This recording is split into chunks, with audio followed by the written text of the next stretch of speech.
Good morning students. पिछले lecture में हम लोगों ने बनावट देखी थी कि जिसमें हम लोगों ने अल्कोहल की बनावट, अल्कोहल का विचलन देखा था। तो उसके बाद हम लोग अब आगे बात कर रहे हैं उदाहरण 11.2 के लिए। ठीक है, चलो उदाहरण 11.2 में ऐसा लिखा है, निम्नलिखित अभिक्रियाओं के संभव उत्पादों की संरचनाएं तथा उनके IUPAC नाम दीजिए। तो पहला है ब्यूटेनॉल का उत्प्रेरकी अपचयन। Butanol, methane, ethane, propane, butanol. तो 4 कार्बन वाला ये एल्डिहाइड है। अगर उसका अपचयन करेंगे तो अपचयन तो जो है हाइड्रोजन के साथ होगा। ठीक है, हम लोग ले सकते हैं निकल, प्लेटिनम या पैलेडियम। तो प्लेटिनम ले लेते हैं। उसका रिडक्शन होने से क्या मिलेगा, हमको पता है कि भाई 2 हाइड्रोजन में से एक कार्बन इस कार्बन पर जाएगा और एक हाइड्रोजन उस ऑक्सीजन पे जाएगा, और इस तरह से CH2 CH2 CH2 OH मिलेगा। अर्थात हमको मिलेगा ब्यूटेन 1 ऑल।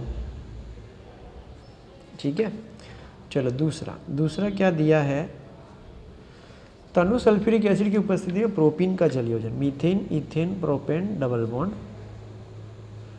हाइड्रोजन संयोजकता के अनुसार ये है आपका प्रोपीन का जल योजन कर दे। जल योजन मतलब कि H2O, और वो भी सल्फ्यूरिक एसिड मतलब कि एसिड की उपस्थिति में। तो जो है OH और H जाएगा, H और OH जाएगा। अब प्रॉब्लम ये है कि डबल बॉन्ड की दोनों तरफ कार्बन की संख्या भिन्न है। असममित होने से अधिक विद्युत ऋणात्मक हिस्सा कम हाइड्रोजन वाले कार्बन के साथ जुड़ेगा। तो आपको मिलेगा प्रोपेन 2 ऑल।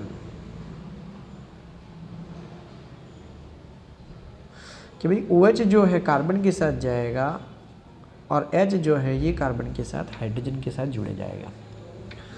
चलो तीसरा, प्रोपेनॉन की मिथाइल मैग्नीशियम ब्रोमाइड के साथ अभिक्रिया। Propanone, methane, ethane, propanone. Known मतलब कीटोन होता है। कीटोन की हम लोग मिथाइल मैग्नीशियम ब्रोमाइड के साथ अभिक्रिया करते हैं। तो क्या होगा, तो प्रक्रिया में इस तरह से होगा कि भाई ये CO पर 2 कार्बन ऑलरेडी हैं और ये तीसरा कार्बन जुड़ेगा। तो CH3 CO CH3 और ये तीसरा हुआ CH3, क्योंकि इसके 2 हिस्से हो जाएंगे, और ऑक्सीजन के साथ मैग्नीशियम ब्रोमाइड जाएगा। ये हमको पता है। चलो अब आगे जो है वो प्रक्रिया होगी H2O जल योजन। ठीक है ना, H और OH। स्वाभाविक है कि MgBr के साथ OH जाएगा, तो MgBr और मध्य में आ जाएगा OH, और ये रहेगा ये CO, एक CH3, दूसरा CH3 और ये तीसरा CH3, और उसके साथ हो जाएगा H। तो यहाँ पे बॉन्ड बनाकर O और H। इसका नाम क्या होगा, तो मीथेन, इथेन, प्रोपेन, ये सबसे लंबी श्रृंखला है, इसीलिए इसका IUPAC नाम मैं ऊपर लिख देता हूँ कि दूसरे नंबर के कार्बन पर मिथाइल है और ऑल है, हाइड्रोक्सिल है। ऑल तो प्रत्यय तो पीछे चला जाएगा, तो शाखा में दूसरे पर ये जो मिथाइल है वो नाम आएगा। इसका नाम होगा 2-मेथिल। 3 कार्बन होने से प्रोपेन, दूसरे पर ऑल है 2 ऑल। बोलो समझ में आया? तो ये हो गया आप लोगों को उदाहरण 11.2 पूरा। अब हम लोग आगे बात करते हैं टॉपिक 11.4.2। तो इसका नाम है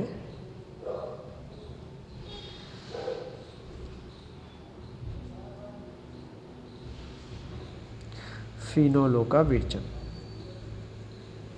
ठीक है, फिनॉल जिसे कार्बोक्सिलिक एसिड भी कहते हैं। हाँ, फिनॉल जो है ना, फिनॉल बोलो बेटा, बेंजीन के फिनॉल जो है ना एक प्रकार का एसिड है। ठीक है, एक प्रकार का क्या है, एसिड है, जिसका पृथक्करण सर्वप्रथम 19वीं शताब्दी के प्रारंभ में कोल्टार से किया गया था। आजकल फिनॉल का औद्योगिक उत्पादन संश्लेषण द्वारा किया जाता है। प्रयोगशाला में फिनॉल को बेंजीन के व्युत्पन्न से निम्नलिखित में से किसी भी विधि से प्राप्त किया सकता है। तो हम लोग फिनॉल बना रहे हैं, पहला तरीका है हेलो एरिनो से। अब हेलोएरिन मतलब कि क्लोरोबेंजीन, ब्रोमोबेंजीन, ठीक है ना, फ्लोरोबेंजीन, आयोडोबेंजीन, कोई भी हो सकता है। तो हेलोएरिन में से पहला लिखा है कि क्लोरोबेंजीन को NaOH के साथ 623 केल्विन तापमान पर एवं 320 वायुमंडलीय दाब पर हम लोग प्रक्रिया कर सकते हैं। इस प्रकार सोडियम फिनॉक्साइड मिलेगा। और सोडियम फिनॉक्साइड का हम लोग एसिडिफिकेशन करेंगे जिससे हम लोगों को फिनॉल प्राप्त हो जाएगा। पहले हम लोग बेस के साथ प्रक्रिया करते हैं, उसके बाद हम लोग उसकी एसिड के साथ प्रक्रिया करते हैं जिससे हम लोगों को जो है फिनॉल प्राप्त हो जाता है। जैसे कि पहला है चार्जर बैग में मूकी दीधું, काढવું છે? કેટલા ટકા ચાર્જિંગ છે? 3%। चलो, तो पहले हम लोग लिखते हैं क्लोरोबेंजीन।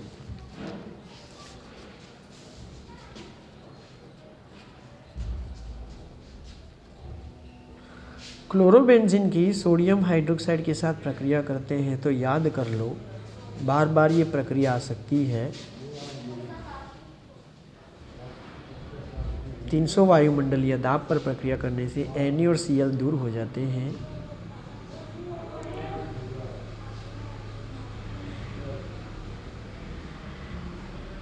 और OH जुड़ जाता है बेंजीन के ऊपर। अगर एक स्टेप में पूरा करना चाहे तो इस तरह से पूरा कर सकते हैं लेकिन अगर उसकी जगह हम लोग ऐसा करें कि भाई H और Cl को दूर करें तो ONA बचेगा, तो ONA इसके ऊपर आएगा, ये माइनस होगा, ये प्लस होगा। इसको हम लोग कहते हैं sodium phenoxide ion. Sodium phenoxide, sodium phenoxide जो है ये बेसिक हो चुका है, उसकी एसिड के साथ फिर से प्रक्रिया करते हैं जिससे Na और Cl दूर हो जाता है।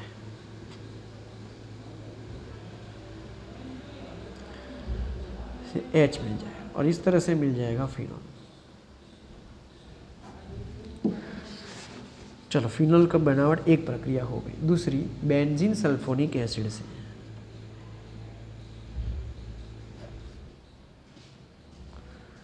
बेंजीन सल्फोनिक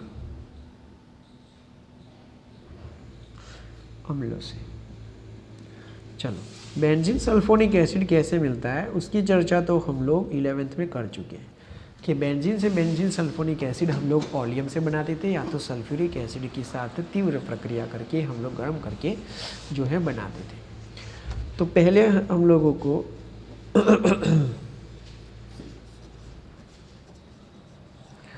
बेंजीन की ऑलियम के साथ प्रक्रिया करनी है।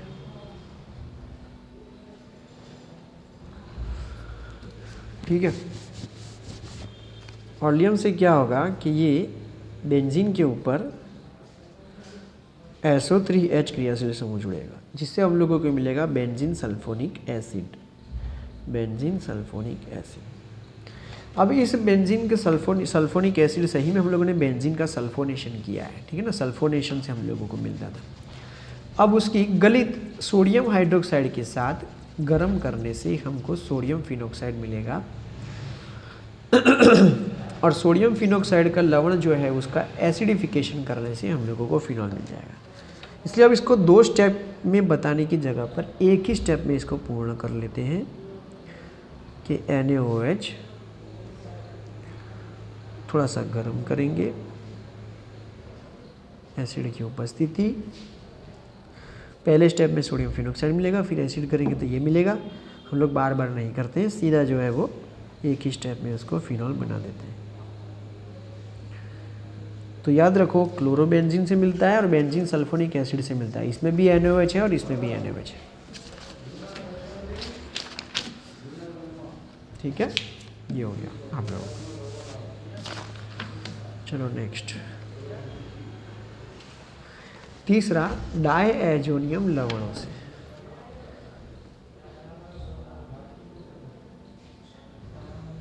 डायएजोनियम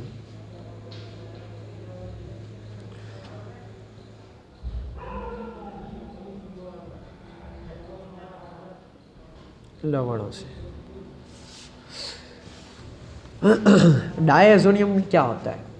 देखो, जब नाइट्रोजन 2 हो और इस तरह से जुड़ा हुआ हो कि एक नाइट्रोजन की संयोजकता ज़्यादा, एक नाइट्रोजन की संयोजकता ऐसे, ठीक है ना, बराबर, तो फिर उसके ऊपर जो है वो पॉजिटिव चार्ज लगता है। जिसकी संयोजकता ज़्यादा होती है ना उसके ऊपर पॉजिटिव चार्ज लगता है।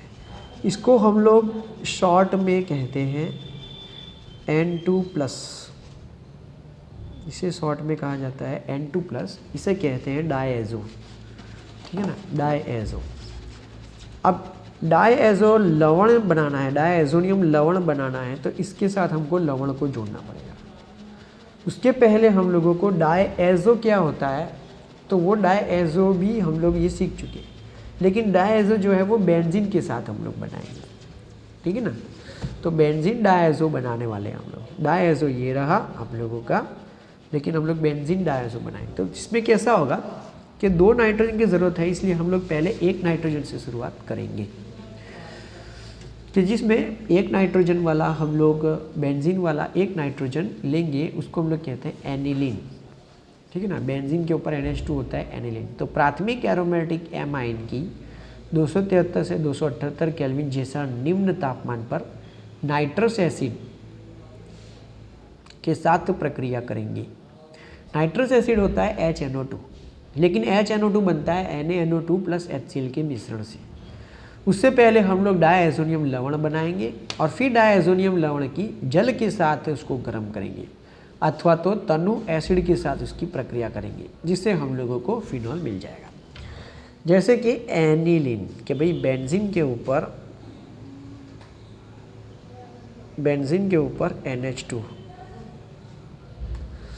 ठीक है, तो उसे कहते हैं एनिलीन। उसकी हम लोग पहले नाइट्रस एसिड के साथ प्रक्रिया करेंगे। नाइट्रस एसिड बोले तो मैं यार क्या परेशान करो जो, नाइट्रस एसिड अर्थात NaNO2 + HCl, ये दोनों का मिश्रण होता है HNO2, लेकिन हम लोग इसको मिश्रण से बताते हैं।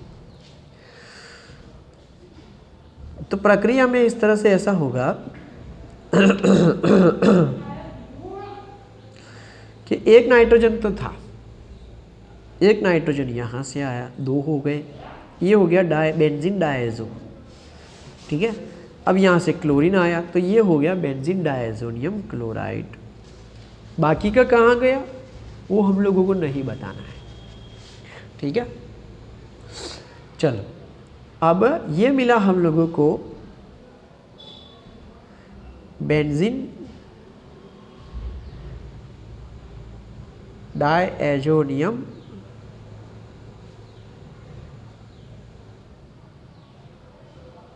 Chloride, okay.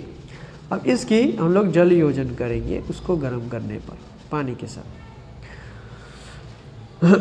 बेंजीन डायएजोनियम क्लोराइड की जब भी आप लोग आगे प्रक्रिया करते हो तो हमेशा डाई नाइट्रोजन दूर हो जाता है, ये तय है, ठीक है। और क्लोरीन दूर हो जाएगा HCl के साथ, क्योंकि पानी है, पानी को हम लोग H और OH के साथ लिखेंगे। H जाएगा Cl के साथ, N2 ऑलरेडी दूर हो चुका है, बचा OH जो बेंजीन के साथ जुड़ जाएगा। तो बेंजीन के ऊपर जुड़ जाएगा OH और इसे कहते हैं हम लोग फिनॉल। तो ये हम लोगों को फिनॉल की बनावट में फिनॉल जो है वो डायएजोनियम क्लोराइड से, डायएजोनियम लवण से प्राप्त हो चुका है। चलो अब हम लोग बात करते हैं क्यूमिन से। तो मैंने डायएजोनियम लवणों से पहले डायएजोनियम समझाया था, और क्यूमिन से जब प्रक्रिया हो रही है तो मैं पहले क्यूमिन समझा देता हूँ। ये क्यूमिन क्या है? जब बेंजीन के ऊपर 3 कार्बन हो ना, उसे क्यूमिन कहते हैं। ओके, देखते हैं। फिनॉल का उत्पादन हाइड्रोकार्बन क्यूमिन से किया जाता है। क्यूमिन अर्थात आइसोप्रोपाइल बेंजीन, बेंजीन के ऊपर प्रोपाइल 3 कार्बन, वो भी आइसो मतलब के मध्य के कार्बन पर एक शाखा को वायु की उपस्थिति में, अर्थात क्यूमिन को वायु की उपस्थिति में क्यूमिन हाइपर हाइड्रोपेरोक्साइड में ऑक्सीकृत कर लिया जाता है। तनु एसिड के साथ क्रिया कर द्वारा इसे फिनॉल तथा एसीटोन में परिवर्तित किया जाता है। इस विधि से उत्पादन में इस अभिक्रिया का उत्पाद एसीटोन भी अधिक मात्रा में प्राप्त होता है, जो एसीटोन भी हमारे लिए बहुत उपयोगी है। तो क्यूमिन में बना रहा हूँ क्यूमिन अर्थात बेंजीन के ऊपर 3 कार्बन, 1, 2 और 3, लेकिन बेंजीन जो है मध्य के कार्बन पर जुड़ा होगा, 1 2 3 दूसरे नंबर पर 1 2 3, मतलब कि मध्य के कार्बन पर जुड़ा हुआ होता है। संयोजकता के हिसाब से हम लोग हाइड्रोजन रख देते हैं। तो ये है क्यूमीन, बेंजीन के ऊपर 3 कार्बन और 3 कार्बन में मध्य के कार्बन पर बेंजीन, उसकी हम लोग ऑक्सीडेशन प्रक्रिया कर रहे हैं ऑक्सीजन के साथ। कुछ नहीं, ऑक्सीडेशन मतलब सीधा जो है वो ऑक्सीजन जुड़ जाएगा, ठीक है। ऑक्सीजन वायु के साथ इसकी प्रक्रिया हो रही है।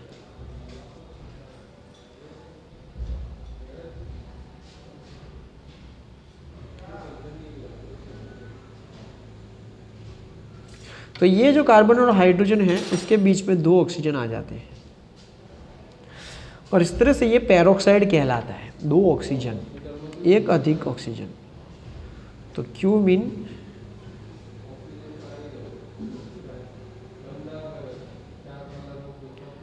हाइड्रोपेरोक्साइड, ठीक है। अब इस क्यूमीन हाइड्रोपेरोक्साइड की हम लोग प्रक्रिया करते हैं, ठीक है। किसके साथ प्रक्रिया हो रही है? एसिड के साथ, ठीक है ना।